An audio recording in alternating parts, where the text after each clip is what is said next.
Hello, everyone. Thanks for tuning in to Talking Ball, all you lovely people. You are joined today by Call and Jose, Talking Ball's own Call and Jose. Jose, you've been working all day, my man. I'm getting ready to do the same, but hope your day went well. Good day so far? Oh, you're muted, brother. It's a great start, isn't it? I'm busy. No worries. I'm just really busy. But yeah, I'm glad that the work is over and now we're here doing this. Yes, thank you for making the time to hang out with me. By the way, I truly appreciate that. Yeah, so I mean, we have an important game coming up, but it's weird. It's weird being the first team to play one weekend and then the last team to play the next weekend. It's too long without football, and so I wanted to add this. Do you prefer playing first like last week or last like this week? If you had to choose, which would you choose? I don't know. It's a difficult one to say, Cole, because what it does, it gives you more time on the training pitch because we're first up and last out, so to speak. So we've had the longest break. So we've had a 10-day break without a game.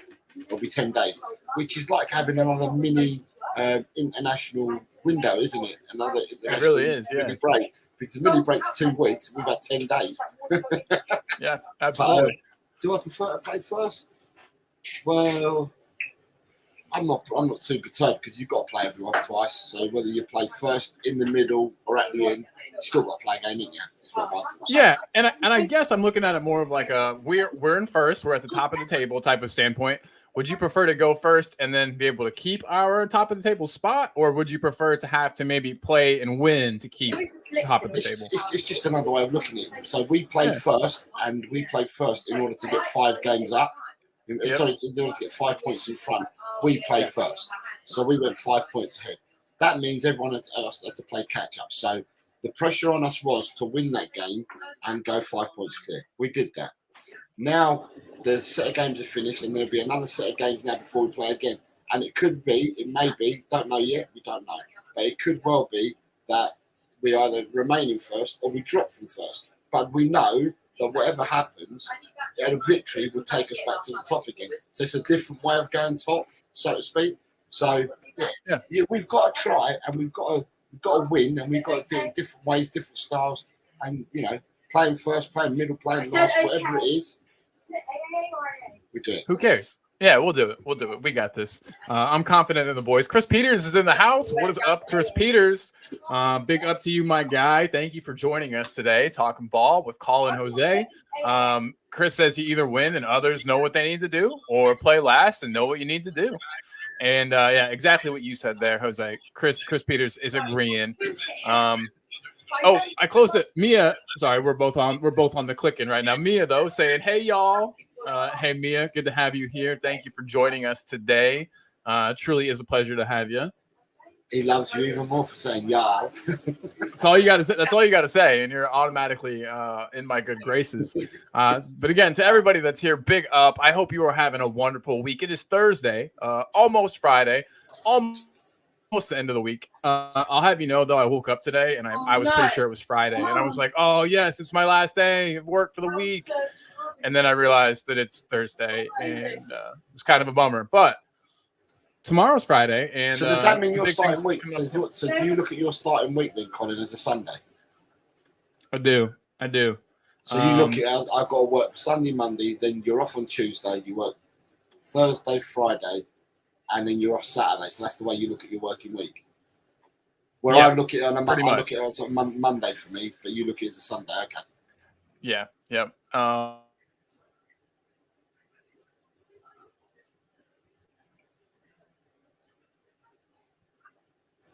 Okay. I don't know. I went somewhere for a second, but I'm back. Everyone. Sorry about that. But we've got everybody in the chat just spreading the love, being nice to each other. Like that. I like that a lot. But we'll kind of jump straight into business. Jose, you were telling me that you were watching that press conference right before we got started. You were watching just a bit of it. You got a few minutes in. I didn't know there was a press conference until you told me. I mean, I think it's the fact that the game's on Monday has confused people a lot about like when the press conference was going to be. Even some of the answers that Postecoglou gave. I mean, he wasn't, he thought it was kind of weird having the press conference so soon before the match. Also, yeah, so, it's a 23-minute press conference. I've watched about 3 minutes of it, and that's only because of what you said to me just before coming on the show. So I went to watch it. So all that I've caught is the first question, which they ask you about injuries. That's the only question that I caught the question and I caught the answer. And then obviously I switched it off and then came on here because we were going live before. So I watched the rest of the press conference later on. So I don't care we discuss it because you've watched it all. So you can discuss it in detail. I'll just watch it later anyway. Well, yeah, I don't have much to add. I don't have a whole lot to say except for the fact that they did talk about injuries, and you did see that part. So that was one part that you are familiar with was the injury situation, and the fact that according to Postecoglou, Ben Davis didn't come off due to poor playing. It was an injury, right? Yeah, he said he came off for an injury, and he's not recovered at all. So he's definitely not playing on Monday. Well, I don't think he was going to get any playing time, but I can't say that for sure. We can't say that for sure. It depends on other injuries. But yeah, we all assumed that he got hooked just because of poor playing and poor form. But that is not the case, according to the big man himself, Big Ange. Real quick, we got Audio Artisan in the house. I've had his comment up for a while. Afternoon yourself, my guy. Thank you for being here. Truly appreciate having you. Afternoon, AA. Boom. And we all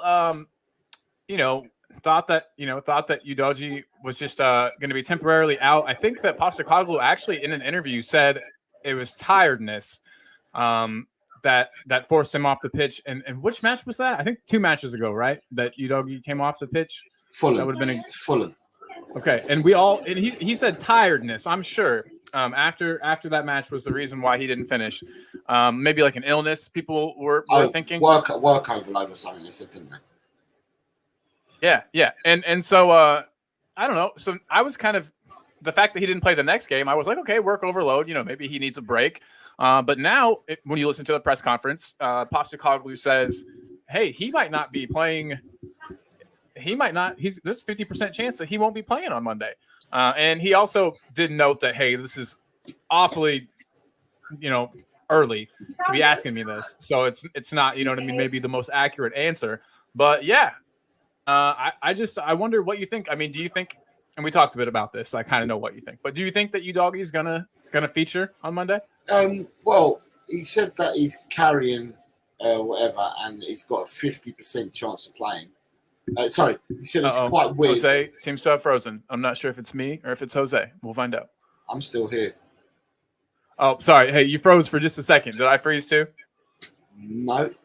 Okay, so you said that he's carrying an injury? Is that what you said? I said that he turned around and said that it's quite weird that he's doing his press conference 3 to 4 days before the game. And at the moment, Udogie's carrying a knock, is what he said. And he said that he's carrying a knock, and that at the end of the day, if you're asking me match 3 or 4 days, he said it's quite weird. But he goes, anyway, as things stand, I think it's 50-50. Is what he said. That to me sounds. We know that Ange likes to play a bit of mind games, not quite let people know what's going on. So to me, that sounds like he will play. Obviously, I could be wrong. Hi, Chris. But to me, Chris Agambar in the house. Big up, Colin and Jose. It's also said there. Yeah, that's what I said earlier to Jose. We were talking before the show, and I said I think that he did say tightness and not tiredness, but his Australian accent just had everybody fooled. And what I'm saying is that when he came off against Fulham, I thought it was to do with overloads, which you can say physical activity, tiredness, overloads, and that they took him off as a precaution. And in the lead up to it, I thought that's what he had said in the press conferences in the lead up to our last game against Palace. However, after the Palace game, what he said today, I'm sure it was an injury. He was talking about a knock today. So yeah. Well, I'll get on their end. The viewers are not seeing any of the lagging I'm seeing, so that is great. Great. Chris Agambar, again, good to have you here, man. Always a pleasure to have you in the house, Chris. If everybody could, if you're here on your way in, just slap that like, just give a little slap, help out the algorithm, help some more people find their way here. But guys, we are playing everybody's second favorite team. I'm sure all of us as Spurs fans have Chelsea as our second favorite Premier League team. And we play them on Monday. And I, for one, am very excited for many reasons. One of the reasons I'm excited is to see again this man. Oh, and sorry, what were you saying, Jose? This man is the reason why I'm so excited for us to play against Chelsea. This will be the first. and Chris got my joke. Thank God. I was saying that Chelsea's everybody's second favorite team. Chris says piss off and hate Chelsea. I completely agree, Chris. I was totally just razzing everybody's berries. We hate Chelsea and we have to. Battle at the Bridge. I'll never forget that match. I'm still hype thinking about it. I almost wish we were playing at their house just so we could have a Battle at the Bridge part 2. But we'll have time for that later this season, of course. It will come. But yeah, guys in the chat, how do you feel about Pochettino coming back to Spurs? Do you think that we talked about this yesterday? But do you guys in the chat? I think it's a couple different people. Do you think he'll receive a warm welcome when he comes back tomorrow? The consensus yesterday was yes, he'll receive a warm welcome, but that warm welcome will only last until the whistle starts. The whistle blows, and then the hatred will come out. And what's Chris Peters mean by piss off? What did I just miss? Sorry, I just missed something. What's he saying? I said, well, we're playing Chelsea. We've got Chelsea coming up. I was like, so that's everybody. I'm sure that's watching's second team. We all, as Spurs fans, we love Chelsea so much that we're all this is gonna be an interesting game for us because it's the two teams we love. And then I winked really hard with the camera a few times. But yeah, I'm just excited to see. I mean, I'm excited for more than this, but I'm excited to see Poch come back. I'm really excited just to see what happens, see how the players react. And Postecoglou was asked about that a little bit in the press conference towards the beginning. Jose, did you get to listen long enough to hear that part? Pochettino's coming back. Well, yeah, and then they mentioned it in the press conference. No, I didn't know if you got to that part. Honestly, I only heard the first 3 minutes. Gotcha. Well, so I have the quote says something like, yeah, so Ange says that, we'll show respect to Mauricio Pochettino, but there will be no guard of honor, and that he's sure that Pochettino expects that. I just like that. I don't know if you ever listen to Ange's interviews, he is so smart-assy and funny and complete breath of fresh air compared to the last.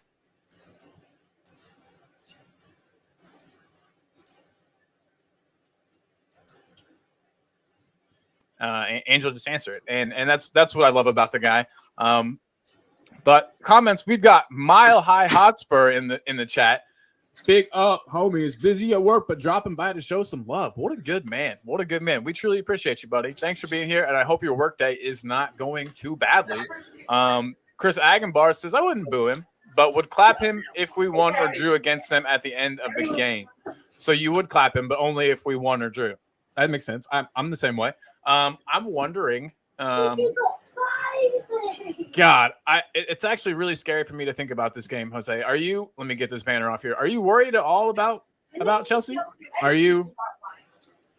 I know that they have been playing poorly. They've been playing poorly, but in the past, this is the type of game that we would lose, and then Chelsea would go on a storm of wins. You know what I mean? This would be the beginning of them coming back.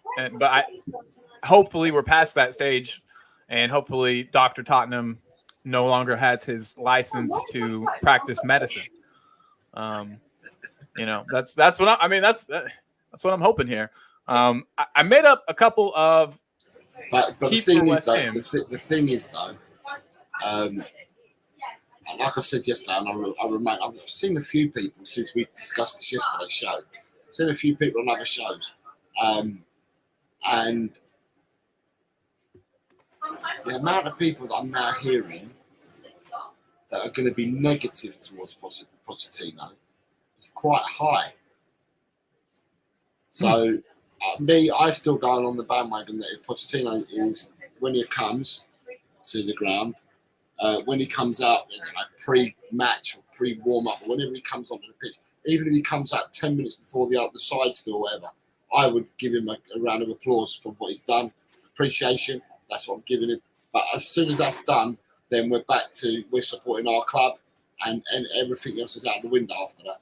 But watching some other shows yesterday after our show, the amount of people I've now heard saying, "Nah, I ain't shown him nothing. I ain't shown him nothing." I was just like, wow.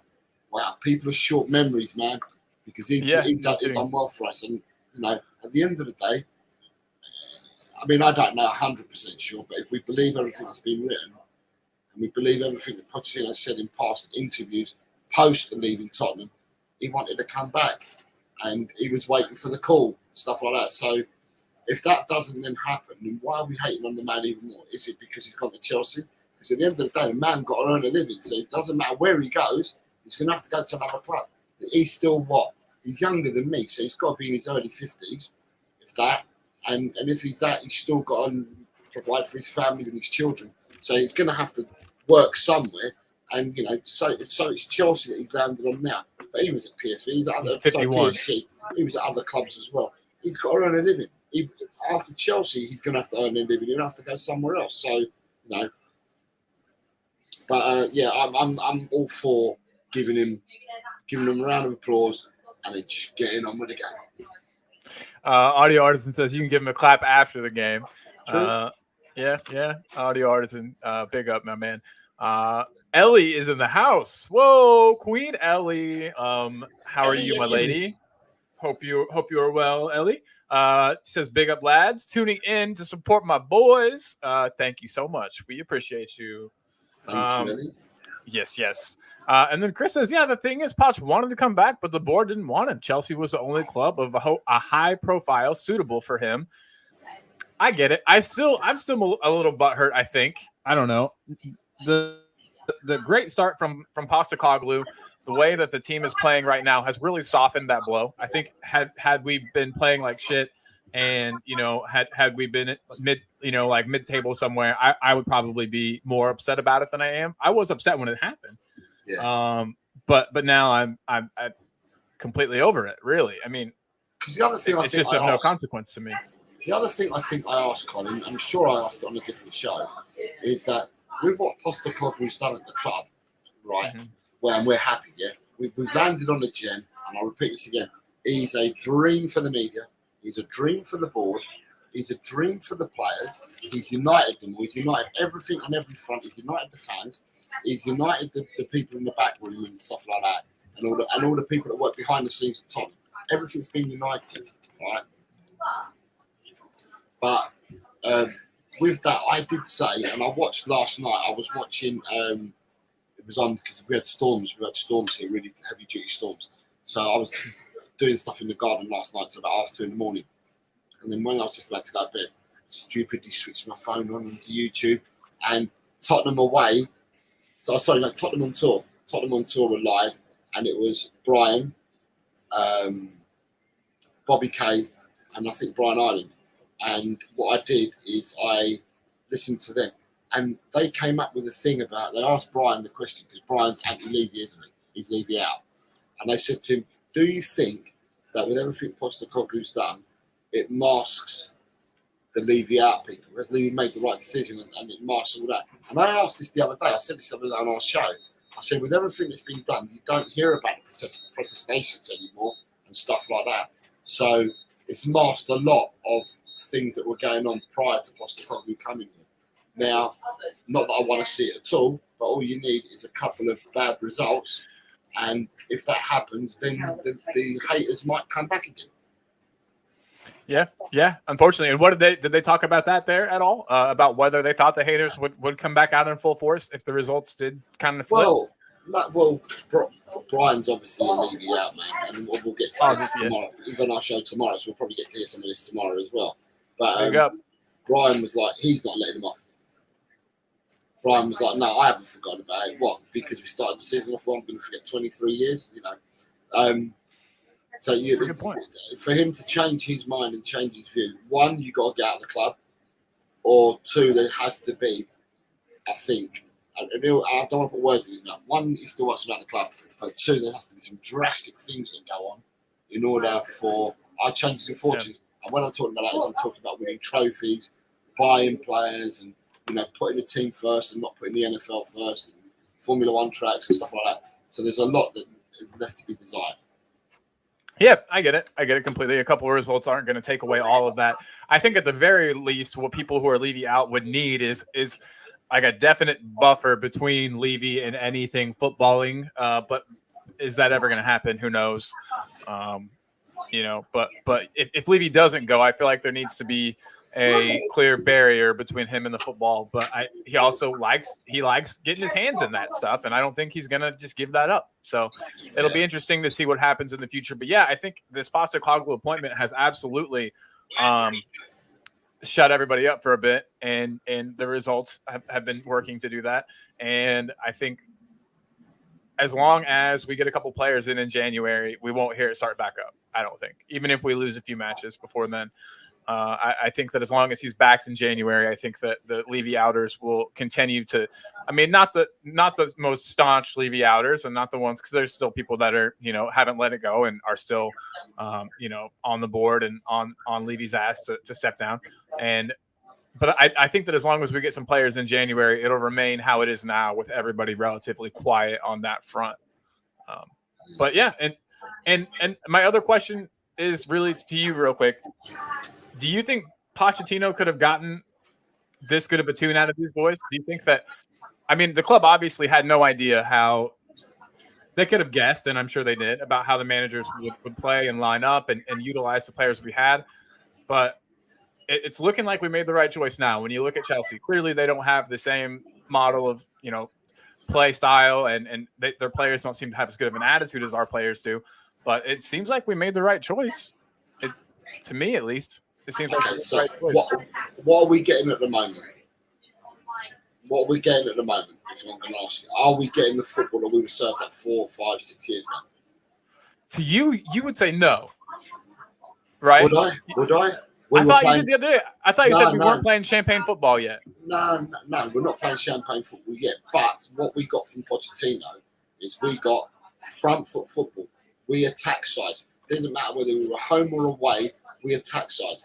People were scared of playing Tottenham under Pochettino, whether they were coming to the lane or whether we were going to their ground. They were shit scared of coming to play Tottenham because we played front foot football. We played teams off the park with the formation and everything we had at the time. Now, we're getting that again. Now, when we are getting that again, we're going down the same route. We're playing football that other teams are scared of us. We're playing that type of football. We're playing front foot football, possession-based football. We're still finding our feet because obviously systems have changed. In the last 7 years, systems have changed.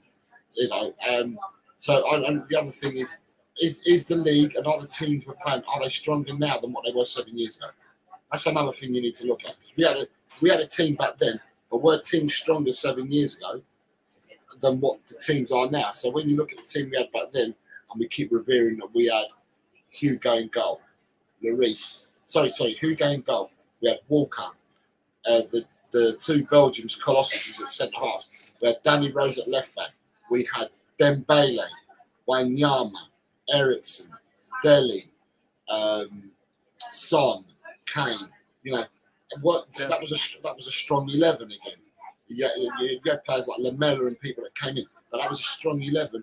Now, was the league stronger, or were the teams we were playing stronger 7 years ago than what they are now? Because everyone was scared of us, and we played the football home or away. You wouldn't have known that we were the away team when we went to play away, and it's the same as now. Now you wouldn't recognise us as being the away team because we want to play front foot. We want to have the ball. We want to press. We want to have the possession. So we're playing. So to me, different style of play. I will say it's a different formation setup.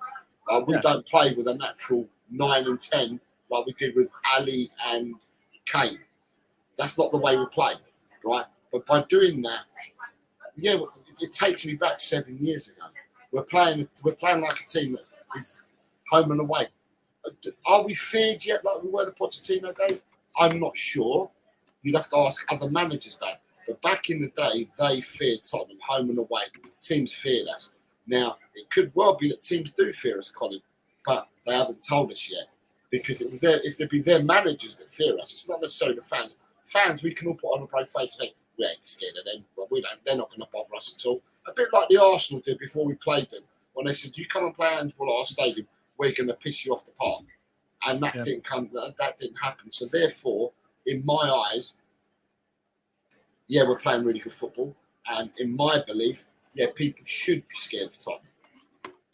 But, you know, at the end of the day, to me, I'm just hoping, I mean, we're not doing predictions till tomorrow, but I'm just hoping that with the break, like we agreed, we had 10 days, I would have thought we played on the Friday. So because we played on the Friday against Crystal Palace, and we've had the break since then, I would have thought that last weekend, the Saturday and Sunday, maybe they would have got the weekend off the players. Mm-hmm. So that means they would have had the whole of this week on the pitch. Probably up until Saturday they'll be on the pitch. So probably Monday through to Saturday onto the pitch. I'm not sure whether they'll be on the pitch on Sunday, but that gives us a whole week of instilling more, coaching more, and getting prepared for not only the Chelsea game, but for the season, because he would have set them up for all different eventualities through the training.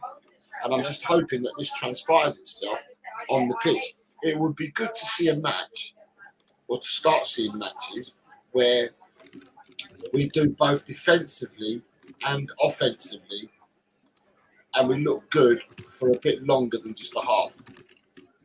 Because at the moment, last week, all right, Burnley we played well for play fast, Arsenal we played well for play fast, but in other games we've either played the first half or we played the second half, and I'd like to see over 90 minutes.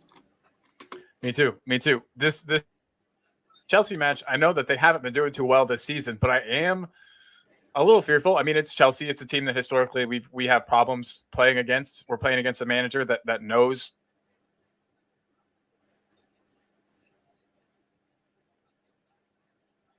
I don't think Postecoglou and Pochettino have ever come up against each other, so they really won't know anything about each other's tactics from like actually playing against each other. But yeah, I mean, I'm kind of nervous, and I'm not sure this will be the match where we see that first and second great half, like you were talking about. I'm not sure that this match is going to be the one. Real quick though, I wanted to say hey to Nita. Nita, you're a legend. Thank you for being here. We appreciate you big time. Further down, you got some more. And then Beer Talk, the Beer Talk says, "Morning, fellas. Good morning to you, Mr. Beer Talk, sir. It is very, very good to have you here. Thank you for joining." And then Bobby K joined up earlier. I'm not sure if we said hey to Bobby K, but hey, man. Bobby. Hey, Bobby K. He's watching a movie, I think, with a wife, so he got to sneak away to send us a message. Thank you for doing so, my friend. Yeah, lots of love going on in the chat. So, yeah, and welcome to Talking Ball, all you legends. Thank you so much.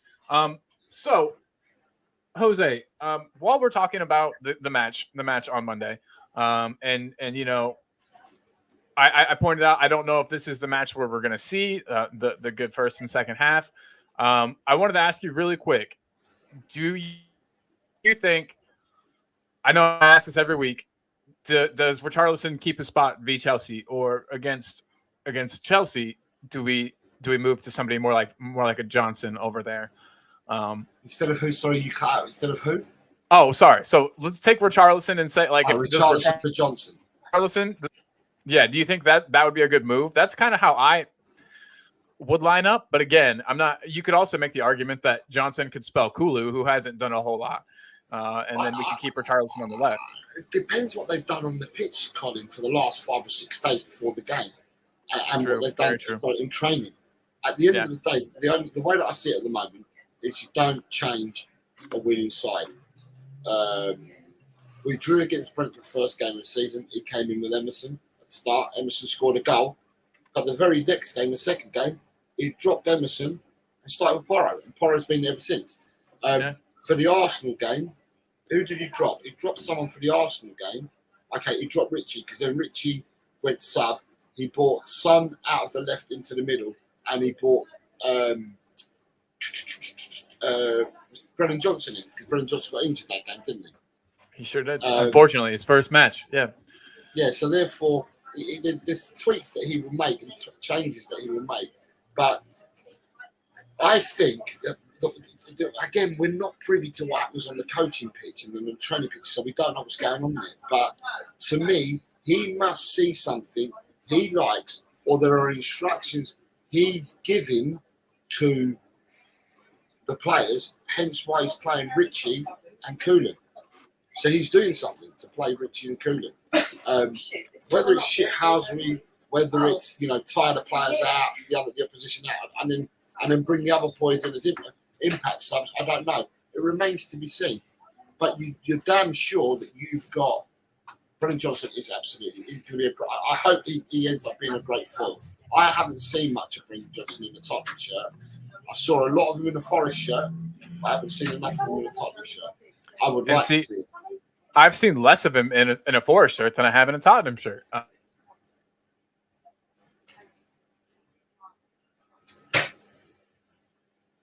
Gone. Yeah, I'm back though. Okay. Do you think that I don't know. From what I've seen, he's definitely got that spark. He pushes us forward. We look more dangerous, I feel like, with him on the pitch. He doesn't slow down attacks. In fact, I think he speeds them up. He looks to constantly get going down whatever side he's on and bomb forward. And, he times his runs very well. He always seems to end up in the box at the right time. I'm excited for him. I think you're right that he doesn't offer the strength and shithouse that Richarlison has. And I'm building a squad over here just for fun of what I think might end up playing this weekend. Can I ask you a question? Do you think, right, to play this fast football, right? Mm-hmm.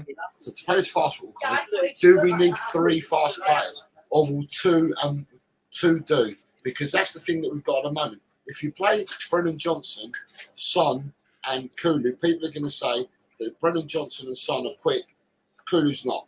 But Kulu offers a hell of a lot more. Or do we need 3 really quick players, i.e. Hill, Son, Johnson? Because there'll be 3 quick players, quick movement of the football, quick players as it is. This is what I'm saying. So how do we do it? It depends what we're looking for. Yeah. What do you want? Do you want speed? Do you want speed over brawn? Or are you looking for brawn over speed? What are you looking for? Or are you looking for a bit against Chelsea? Against Chelsea, I think speed. Normally, I would say a bit of both, and I think that's kind of what we've been doing lately. With Kulu playing the strong or the stronger, slower player, and then playing Richarlison and Son. I don't think Richarlison is like the quickest. He's not. He's definitely not Brennan Johnson fast, or at least not as quick. I don't feel like he's got like the quickness over a very short, distance that Johnson has. But to answer your question, I think I want to go all speed versus Chelsea. I think that we could tear him up. Can I offer you something different in Colin? Yeah. Would it be then the case of playing Kulu and Richarlison for the shithousery and the strength and stuff like that, and having the speed come from your midfield? So Maddison, Sarr, and Basuma provide you that speed. Yeah. Right? Passes into the forward 3, and the forward 3 to the shithousery. So the speed could be coming from them. Do you see what I mean? It's really a weird one because it's whatever they're doing on the training pitch. Something's occurring on the training pitch, and Mr. Postecoglou is picking his team according to that. Absolutely. And like you said, we are not privy to that. I don't know. I think that's a good idea. I basically just want to see more Brennan Johnson. I feel like it's just a matter of time until he gets a goal for us. I want that to happen. I think it would be awesome to have that happen versus Chelsea. Voice crack. But I just think that, he's a good player. I want to see him grow. We've seen a lot of what Richarlison can do. We know, his ceiling, I think, or at least close to it. But with Brennan Johnson, I have no idea. So basically, it's just me wanting to see him, being excited to see him. We've got lots of people talking in the chat. Oh my gosh, I didn't look. Okay, here we go. We're loving each other. It's Bobby and Eddie loving each other. So what you need to do is you need to go to Beer Talk. So Beer Talk is talking footy. Oh, is this one here? Now up further up, I'm super excited for BJ to find his role in the squad. We need his crossing. Absolutely, his crossing could unlock Richarlison. It could make Richarlison a better player again. And then further down, you had the next one, which is I like a straight up speed lineup. Yeah, against Chelsea, I think it would be ideal. I think we would tear them apart with speed if it was one of the lineups we had talked about. I even think that playing Brennan Johnson on the right and having Richarlison on the left with Son in the middle could be a good shout. But yeah, that's just some ideas I've had. Jose, did you show me your lineup? You said you're going to show us your lineup or something. Your lineup or something. Well, I've literally just started putting it together. Hold on, let me get us out of the way. That's right, do it. Show me on screen your game on. Okay, I got you. Hold on one second. While you've got it on screen, you can do it. I know. Why can't I move you? I'm bad at this. Hold on. Okay. Well, here we go. Fixed it. So I've got Sonny in the middle, obviously, and then Richarlison left, Brennan Johnson right. The midfield picks itself. You got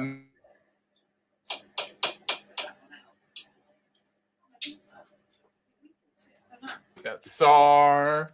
So you're saying that your preference for the front three would be Richie to play over Kulu? Yeah. Johnson session. Johnson could replace either one or either or. But you're saying that the person you'd rest out of Kulu and Richie would be Kulu against Chelsea. Yeah, from what I've seen thus far, and the recent thank you.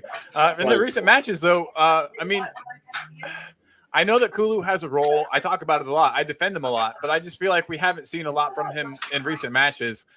And Richarlison has had more end product. I mean, I know it's been assists and stuff, but he's been contributing more in the final third, methinks.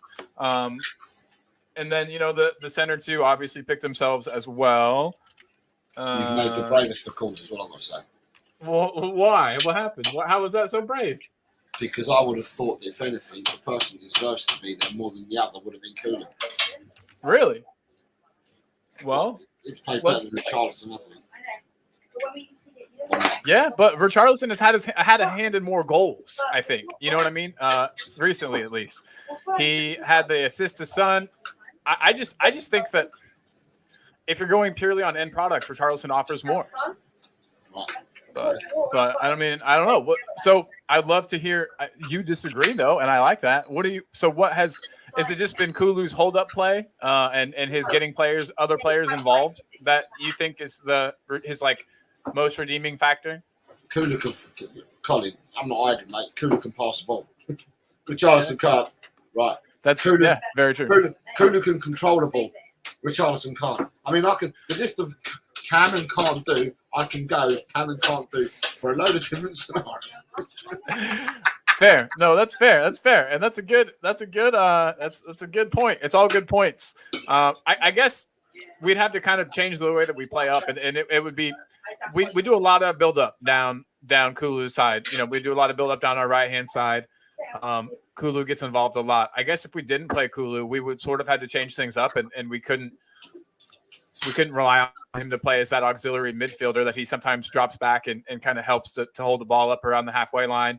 Helps with the passes back to Poro as he overlaps.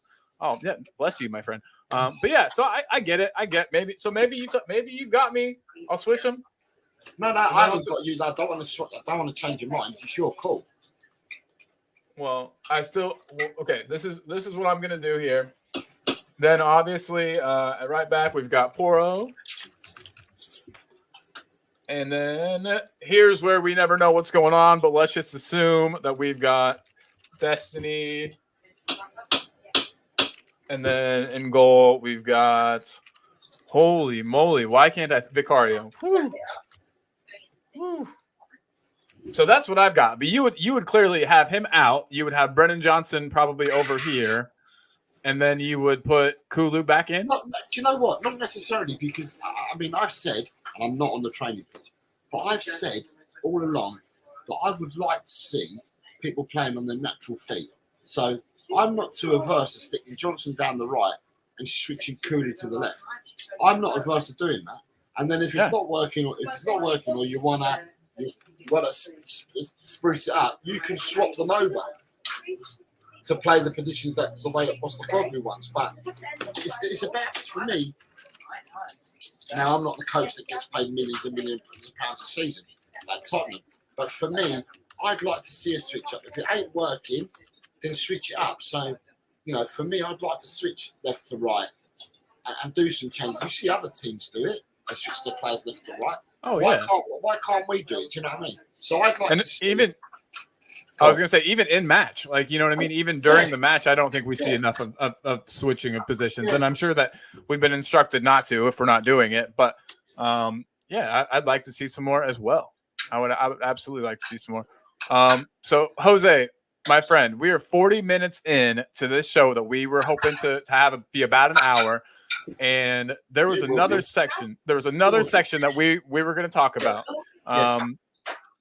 Are you ready? We've got about 7 people watching right now. That number goes up and down, but hopefully it goes up once this starts. I wanted to get some chat involvement in this next section. So if you guys are there and you are ready, let us get ready here. And so what I'm going to do is it's going to be in the midfield, I think, where we've got a big battle in any match. It's in the midfield where the games are won and lost.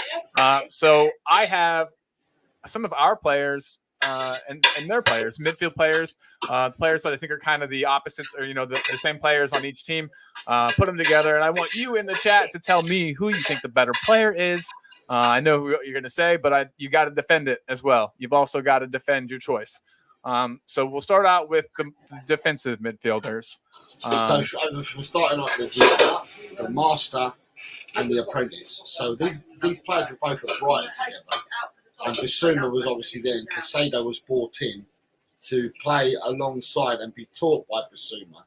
And Bissouma was then sold, where Caicedo then came to the forefront and obviously got either £115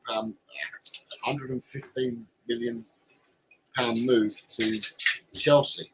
So I believe, and the reason why we've done this and we put the midfielders on, is that my belief is the game against Chelsea gets won and lost in the midfield. For me, it's not the strikers, the 8 defenders. It will be won and lost in the midfield. It's who can get the better of who. And I think, Colin, you kind of agree, don't you? Yeah. Oh, 100%. 100%. Yeah, so therefore, we've put up the two. I'd say we're going to call them the more defensive-minded midfielders, i.e. the players that will do a bit more of the donkey work in the midfield. And that's why we've paired Caicedo against Bissouma. Yep. Good one. Good description. I don't really have anything else to say. But we've got Mia who has something to say. She says, Biss, because he is the boss. Ellie saying she loves this part. Mom, who's here. What's up, Ma? Saying that we're going to smash Chelsea on Monday. God, I hope so. And Bobby K saying Bissouma all day. Anybody who's saying Bissouma, is there anything that makes you say that other than that he's ours? Chelsea have a midfield? Damn, I didn't even know they had a team, says Wayne Bonner, legend in the house. Ellie saying Bissouma all day long. Yeah. Spurs 3, Chelsea 1 is my mom's prediction for Monday. So we'll see if she's right. And Beer Talk is also saying Bissouma. So yeah, guys. And Audio Artisan, there we go, giving us some opinion here, and I like that. I feel like Bissouma has more natural talent and balance. Yeah, I can see that. Ronnie, what is up, Ronnie? Big up. Thanks for being here. Thanks for being in the chat, Ronnie. Good dude. Ronnie says Bissouma, but only just.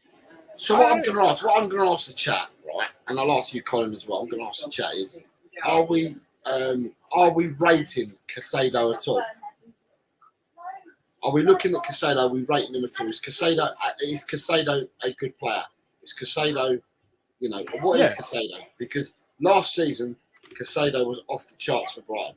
So as soon as the boss left and came to us, the boss didn't play because of injury and because of Conte and whatever have you. Caicedo played under De Zerbi for Brighton last season. And Caicedo Myers was a really, really good player for Brighton in the system they played. Caicedo, for me, hasn't been the same player since he's gone to Chelsea. But is he a good player? Is he not a good player? He's definitely a good player. I don't think that the season he had at Brighton was a one-off, or was him just completely playing out of his skin. And I think that I think if he was still at Brighton, I think he would still look good. I think that it's a dumpster fire at Chelsea right now, and I don't think that Poch is setting the team up the way he wants. I don't think Poch has the players to play the way he wants. I think that it's definitely like a formation team around him settling in, a whole team struggling kind of thing with Caicedo. But I don't know. That's a great question. Ellie says though Basuma because he's stronger, more accomplished, and holds the ball better and drives us forward better than Caicedo. He's a Chelsea player, yeah. Oh, Ronnie is saying that very close call. Basuma just has a bit more to his game. Big up, Ronnie. Mia saying Caicedo is a good player. Just don't think that we've seen that at Chelsea. Yep, agreed. Everyone's saying the same thing. Everything's saying the same thing. Jose Caicedo, a good player, just playing in a poor team. And Ellie, yep, he's a good player. Yeah, I agree. Jose, I'd like to hear your take. So we've all answered for you. What do you think about Caicedo? What do you want me to answer? Because I think I gave a case for both there. So, I mean, do you think Caicedo? I guess do you think he's gonna come good at Chelsea? Sorry, I will give you a slightly different version of the question than you did. Right, Caicedo's now playing. It's weird because these guys are all professional footballers, aren't they? And it's weird what ends up happening. But Caicedo looked, for all intents and purposes, Caicedo looked a world beater at Brighton. He looked superb at Brighton. So, but he's looked to shadow himself at Chelsea. Now, whether it's because they keep changing formats, changing systems, changing players, I don't know. But as a professional, you'd think a person can either play football or he can't. The only thing is that when you go to a different manager, they might ask you to do something slightly different. But Caicedo looks to shadow the player that he was. I agree with, I think, whoever it was that put in there, that I think it might have been Ellie. The way, when you look at the shapes of the players and the shapes of the bodies when players are in movement, in transition, and stuff like that, Basuma looks more elegant than Caicedo, if I can say that. Looks much more elegant than Caicedo, right? But I think Basuma does. But Caicedo, I think, has added a lot more in his game and came out of his shell when Boss left Brighton. But for me, yeah, I would pick Basuma over Caicedo. I just think that Caicedo isn't the shadow of the player that he was last season.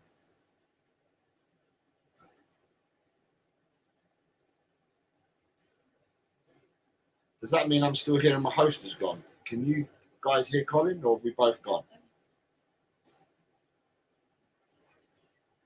Hello?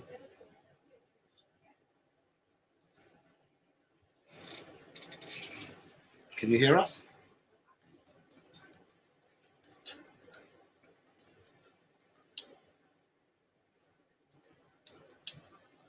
Can you hear me though? I say, so you can all still hear me. It's just Colin that's frozen. Colin, you're back. Yay, I'm back. Thank gosh. Okay, sorry about that. I don't know what's going on. I got to work on this internet later. That's going to be rough. Hopefully that all goes well. But yes, so the last thing we were talking about was Caicedo, right? And yeah, how he. I've already explained. I just said that Caicedo has come out of his shell since Boss left to come to us. Yeah.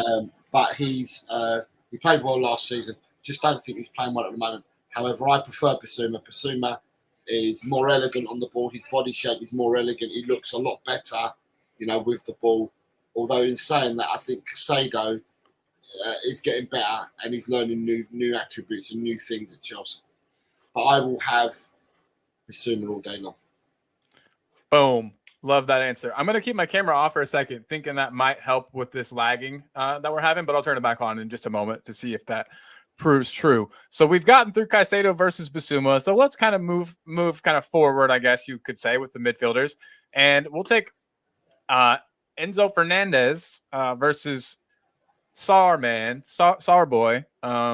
Who do you choose, chat?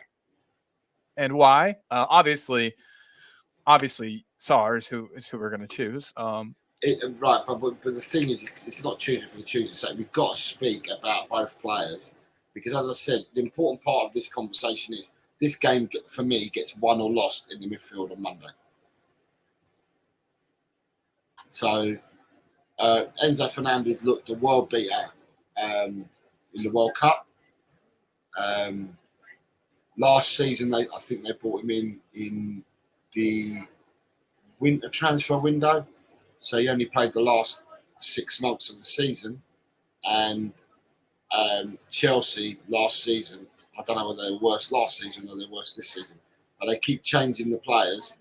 And because they keep changing their players and keep changing their team around, it's hard to see. He's not been able to be competitive and play, really well for a while. However, with Sarr, what we've seen with Sarr is Sarr's come in and he has blended in the team brilliantly, and he looks a really, really good player. Still a lot to learn, but looks a really, really good player.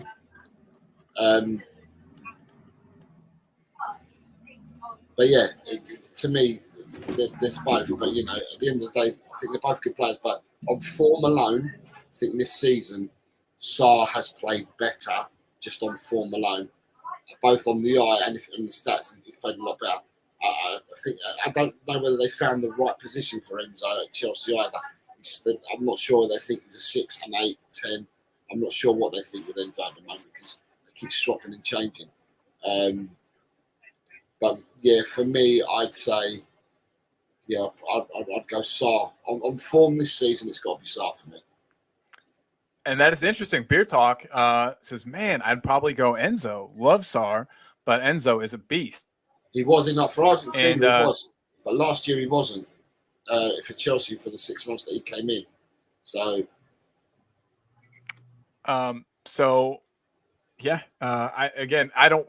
This is unfortunate for me. See, I'm here to learn from everybody, from you, Jose, from those in the chat. I wish I knew more about this Chelsea team. I guess I don't.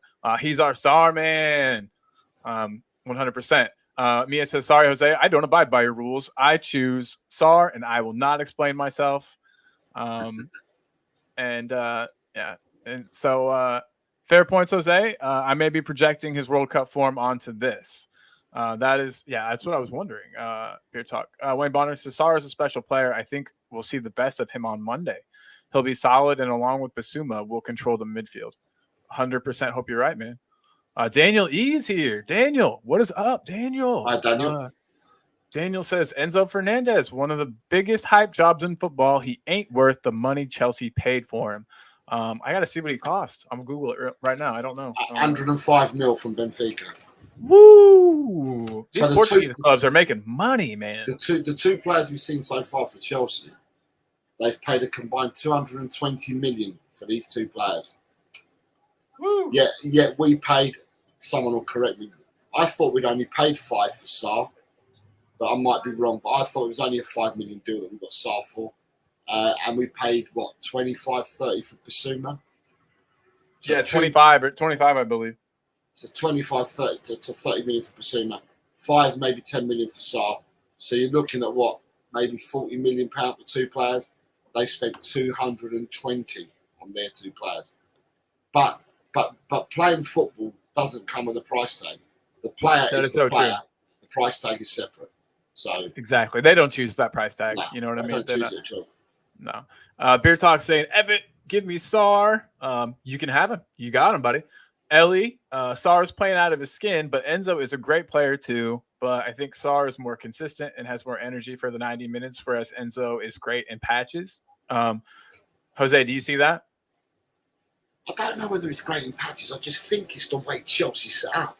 And the way they've set up with Enzo, not even now, but last season as well, he was playing and being told to do different things. And I think, and this is what I say, it's weird because they're professional footballers and they get paid for it. But he seems to be chasing his tail because he's been asked to do one thing, then another. And at the end of the day, he doesn't know which way he's facing sometimes with what he's being asked to do. But it's all a learning curve. It just obviously means that maybe Ange's English is a bit better still than Pochettino's English. Could be. Wait. You would think with Enzo, right? He's from Argentina. Him and Pod should have no problem getting their points across to each other. Yeah, but sometimes in a crowded room, you're not going to speak to someone in their own language, are you? You're going to speak English. That's very true. Very true. Yep. 100%. I wonder if Poch brought along Jesus Perez with him to. Yeah, he's gone. Nice. I always like that guy. Tony Jimenez. It's the same team he had at Tottenham in the back room. The same back room he's taking to Chelsea. Sweet. That's pretty good. Cool for them. Daniel E says, I thought people learned that you don't say a player is sick just because they have a good World Cup. Ask James Rodriguez. Sorry about that. Think Sar's humbleness will take him further, says Audio Artisan. And Ellie says, Mia Pape matters in our squad. Love it. And Rakesh is here. Rakesh, hey. We're currently talking about, some Tottenham midfielders versus some Chelsea midfielders, how they match up against each other, and who's the better player at the end of the day. So we've gotten through the two more holding or box to box, I guess you could say, of the midfielders. Let's get to the number 10s, and I guess these still aren't technically number 10s, but you know what I mean. Let's get to the more attacking of the midfielders. If you're ready, we've got James Maddison making the funniest face in the entire world, and we've got Conor Gallagher at Chelsea. Who we got? James Maddison. There's a queue for you. Who we got? Oh my God! We've got.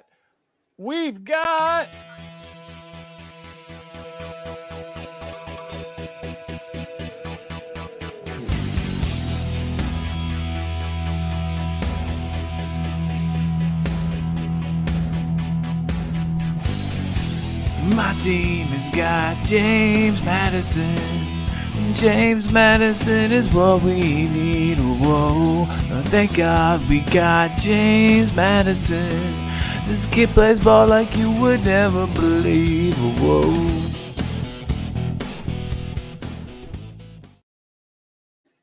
James Maddison. So we got James Maddison and Conor Gallagher.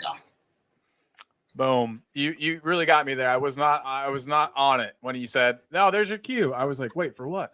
But we got it. So with these two players, I'm not going to say too much about Maddison. I think we all know, we've all seen, and it's not just us supporters from the rest of the Premiership seen as well, what's happened over 10 games. But Conor Gallagher is interesting because Conor Gallagher is someone that we have been linked with heavily since the summer. Conor Gallagher, who's also much maligned by people. He's not good enough. He's this and he's that and he's whatever and whatnot. I think Gallagher is a good footballer.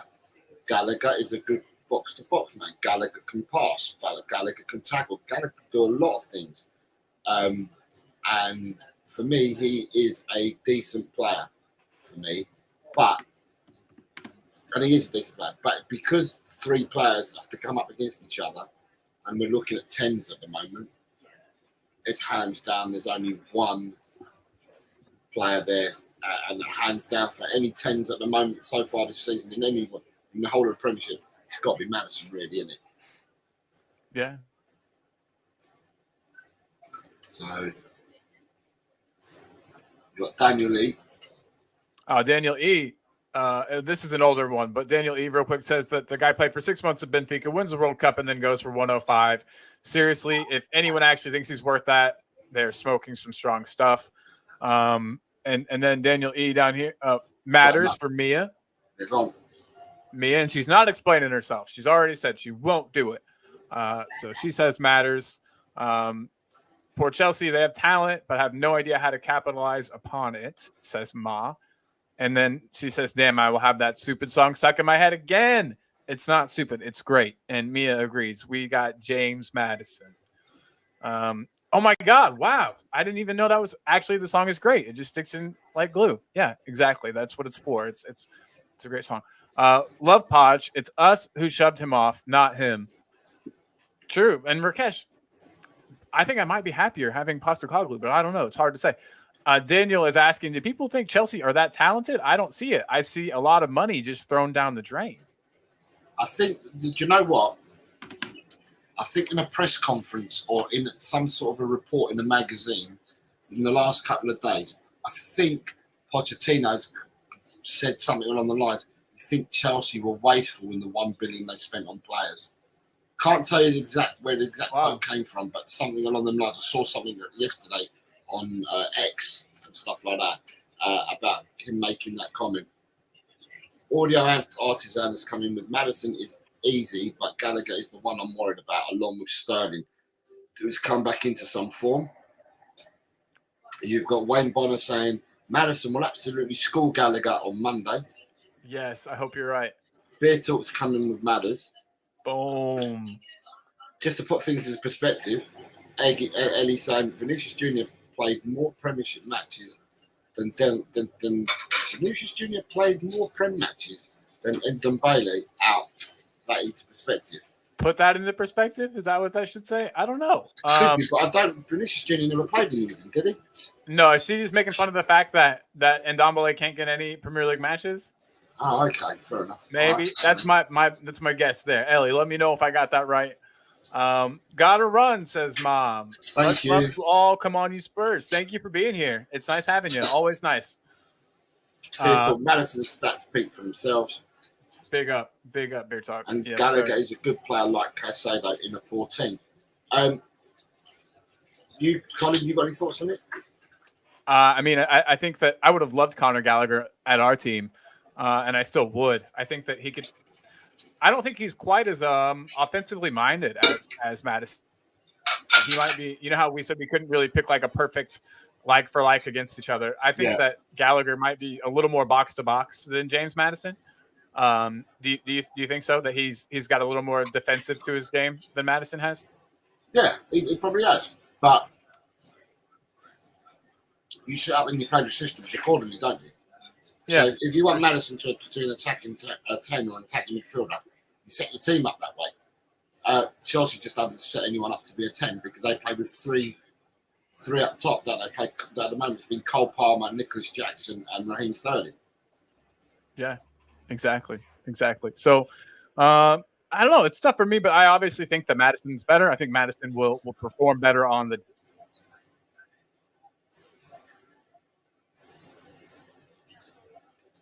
I think you're saying Maddison will perform better on the day. Oh well, I was Gallagher. It was Audio Artisan saying that Gallagher's the one he's worried about, and he is a player to be worried about. He's good at wriggling away from defenders. He's good at. He's just a good footballer, and like you said with Sterling.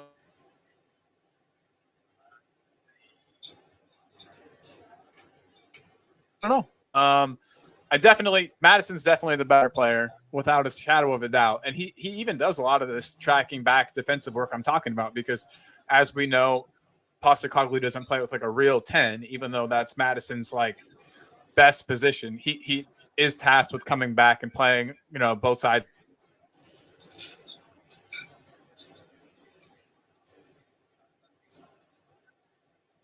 But Jose, do you think you said that it's no contest, golf and quality. Clearly Madison is the man. But I have. But I'll be interested to see the people in the chat. Do they think? I mean, my thoughts at the moment is it depends on the midfields to see who wins and loses the game. It will come down to the midfield. Do the chat think that that's the case, or do they think differently? Do they think it comes down to attacks or defences? My personal opinion is I think it comes down to midfield. If our three are on song, Chelsea get murdered. Yeah, exactly. And I think we will be. I mean, there haven't been very many matches this season where our midfielders have looked off the boil, really. The last game, Bissouma looked well off the boil. He looked so much off the pace, it's beyond belief. I guess I'm watching Sarr more than I'm watching anybody, but Sarr has just looked great in every single match. I haven't seen a single bad match from Sarr. We know that Maddison is pretty much always on form. I guess it is going to be Bissouma that we'll have to watch.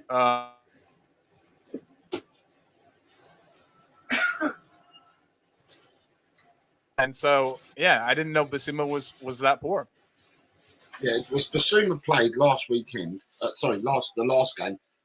Friday. Bissouma played like a man who had, if I get one more yellow card, I'm out of the Chelsea game.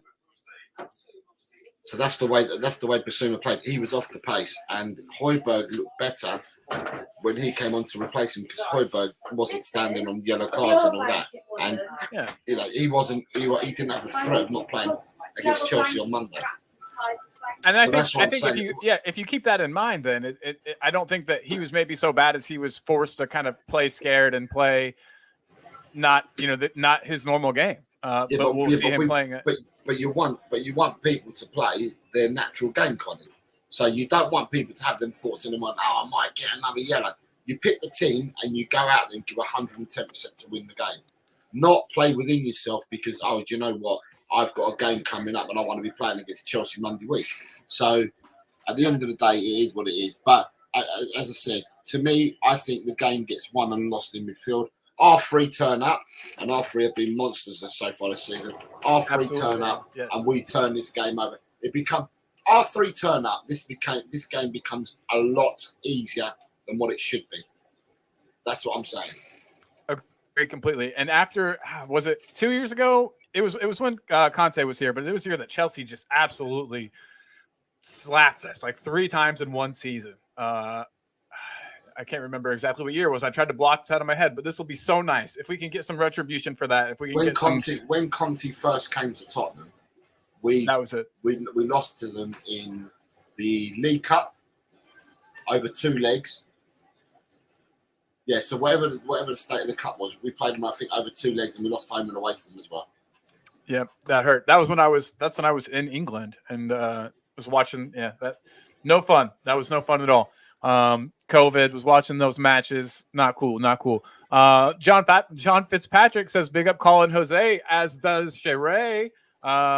Big up to Sheree and to John Fitzpatrick. Wayne Bonner, the game will definitely be won in the midfield. The boys have to maintain their focus and concentration. I think will be too strong for them. See, if anyone in the chat disagrees and you think that that it gets won elsewhere, then let me know. But it's just my thoughts for this game. With everything that's behind this game, it's Chelsea. It's a London derby. We don't like Chelsea. They're sworn enemies. We've got Pochettino returning. We've got some people saying Chelsea are coming back into form. You know, we've got a load of things going on. And to me, with everything, looking at all the variables that are in play, to me, it's the midfield. The midfield wins or loses us this game. But I believe that if our midfield's on fire and plays to their capacity, this game becomes a lot easier than what it should be. Is what, in my eyes, is what I see. However, chat, you may think differently. You may think it's one in defence. You might think it's one in attack. Real quick, Daniel E says to Wayne, they got a bunch of individuals in a team sport, and that's what Chelsea are, and they have a soft belly. In the last 18 months, I could give 2 fucks about what Roman did. This Chelsea team are crap. Yeah, agreed. They are crap, and I hope that we absolutely smash them. Like I said, as retribution for some of the times that they have come to our house and smashed us. We cannot let that happen tomorrow. We can't lose to Chelsea. Not tomorrow, Monday. We can't let that happen, and I think the boys know that. I think there's going to be a lot of pressure on the boys for this match, just for that reason alone. We're at home. We're playing a team that historically has been able to turn us over. Fitzy says Chelsea will come and attack us, and we need to take our chances to win the game, says Johnny Fitzpatrick. Agreed. Yeah, and there'll be some chances come up. We never struggle to create chances, only to finish them. So, we will absolutely have to do it. Carl Simpson, what is up, Carl? Hey, it says, hope you both are well. I'm well. Jose's pretty well, right? Yeah. Foot's still being annoying, but other than that, life is good. Yeah. Well, everybody spare a thought for Jose. He's got a foot hurty problem right now, and we're waiting for the results. But everybody, a moment of silence for Jose. So we are going towards the end of this stream today. So what I wanted to say to people is just a reminder that tomorrow at 4:00 we'll be on, and when we come on tomorrow, it will be predictions. So in order to get your predictions in, tune into the show tomorrow, and we can do the predictions. So far, we have 18 people partaking in the predictions. Things can change. It doesn't matter whether you missed the first week or the second week.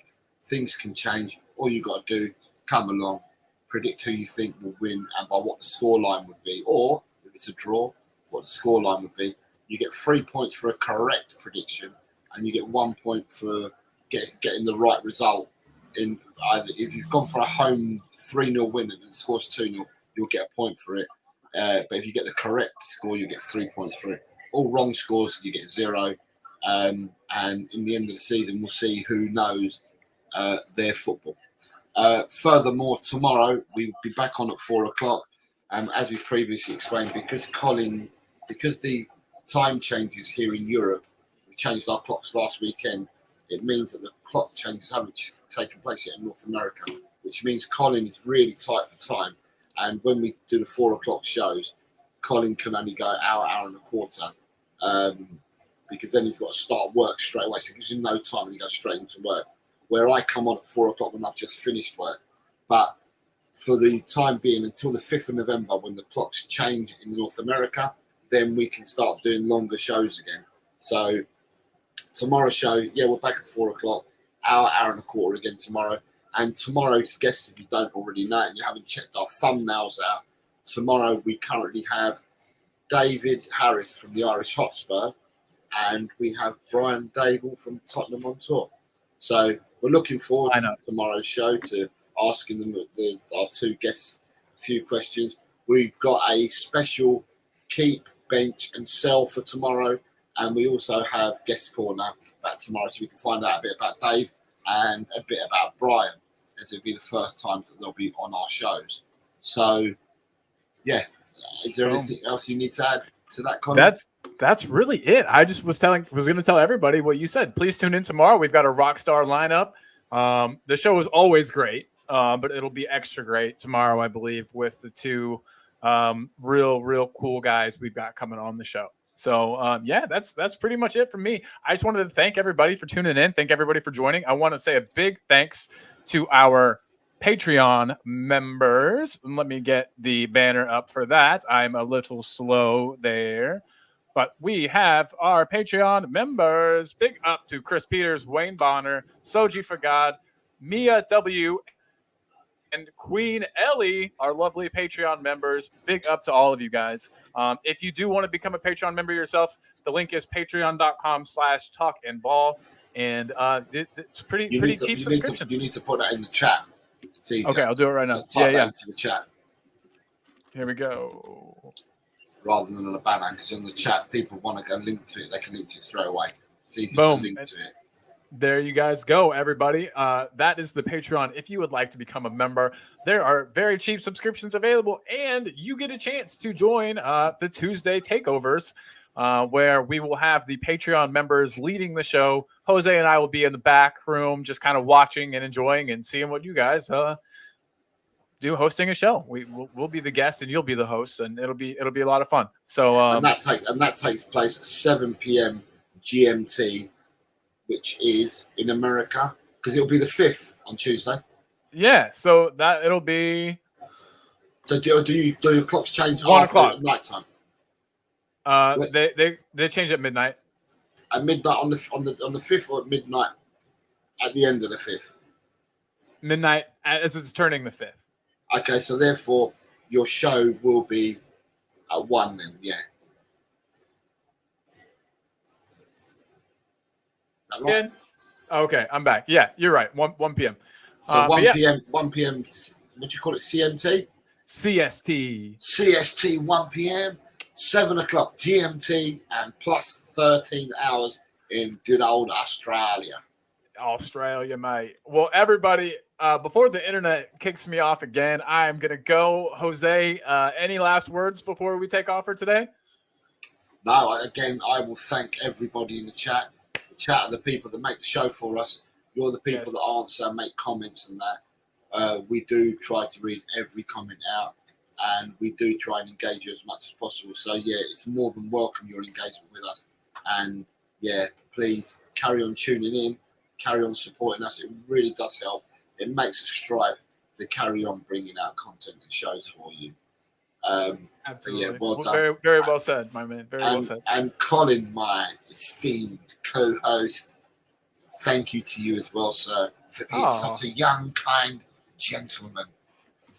Thank you, sir. Thank you. And everybody, as I say, and a great foil for me. We do work well together. I think everyone in the chat would agree. I do want to say again, thank you guys in the chat. Jose is right. We wouldn't have a show without y'all. Thank you so much for being here and contributing. I want to say I did notice there were more people at the end than at the beginning. So if you'd like to rewatch from the beginning, feel free. There might be some stuff that you missed. You might have some fun with that. So take a look at that also. And there was one more thing I wanted to do. So I'm going to play us out with a special song, even though we've already heard it once today. And if you enjoy the show, hit a like as well, because it helps us. Definitely. Please. Thank you very much. And recommend it to any Spurs friends you've got. You know, we really would enjoy that. All right. But Levy out. Come on, you Spurs. And here we go. Come on, you Spurs. In as we trust. In as we trust.